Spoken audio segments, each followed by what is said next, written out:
तर आता बातमी आहे भंडाऱ्यामधून। भंडाऱ्याच्या अनेक भागांमध्ये वादळी वाऱ्यासह आलेल्या पावसानं धान पिकांचं नुकसान झालेलं आहे। 7 दिवस उलटूनही पंचनामे जे आहेत ते झालेले नाहीयेत। पंचनामे करून नुकसान भरपाई देण्याची शेतकऱ्यांनी मागणी केलेली आहे।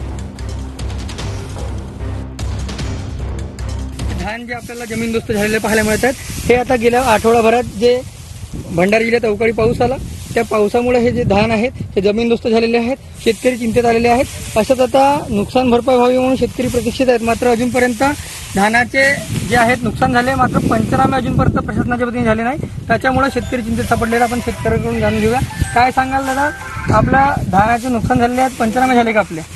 अजूनपर्यंत पंचनामे झालेले नाही। धान शेतीचे आमची 40% सरासरी नुकसान, 40 ते 50% नुकसान होत आहे झालेली आहे। अजून कोणी पंचनामे केलेले नाही। आपली किती एकर शेती आहे आणि काय मागणी आहे तुमची? आपली 3.5 एकर शेती आहे, तर आपली हालत भरपावती व्हायला पाहिजे। रुपेश सपाटे, टीव्ही 9 मराठी।